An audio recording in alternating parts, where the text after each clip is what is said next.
इस दुनिया में कोई गरीब नहीं है। यह कहानी गौतम बुद्ध की है।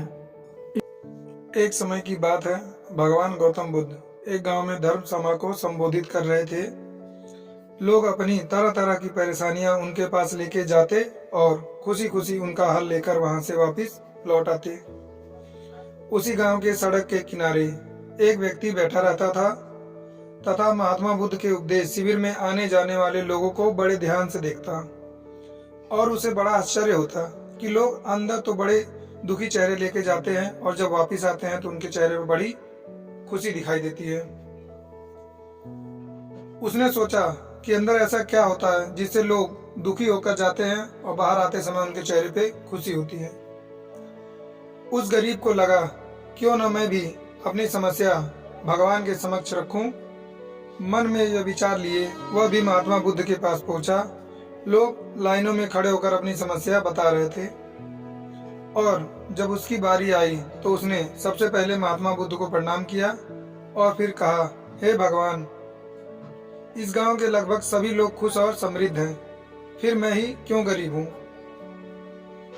इतना सुनने के बाद गौतम बुद्ध ने उस व्यक्ति को मुस्कुराते हुए जवाब दिया, तुम गरीब और निर्धन इसलिए हो क्योंकि तुमने आज तक कभी किसी को कुछ दिया ही नहीं। इस पर वह गरीब व्यक्ति बड़ा आश्चर्यचकित हुआ और बोला, भगवान, मेरे पास भला दूसरों को देने के लिए क्या है। मेरा तो स्वयं का गुजारा बड़ा मुश्किल से हो पाता है। लोगों से भीख मांगकर मैं अपना पेट भरता हूँ। भगवान बुद्ध बोले, तुम बड़े अज्ञानी हो। औरों के साथ बांटने के लिए ईश्वर ने तुम्हें बहुत कुछ दिया है। मुस्कुराहट दी है जिससे तुम लोगों में आशा का संचार कर सकते हो। मुख दिया है ताकि लोगों से मीठे शब्द बोल सकते हो, उनकी प्रशंसा कर सकते हो। दो हाथ दिए हैं जिससे लोगों की मदद कर सकते हो। ईश्वर ने जिसको ये तीनों चीजें दी हैं वो कभी गरीब और निर्धन हो ही नहीं सकता। निर्धनता का विचार आदमी के मन में होता है, यह तो एक भ्रम है, इसे निकाल दो।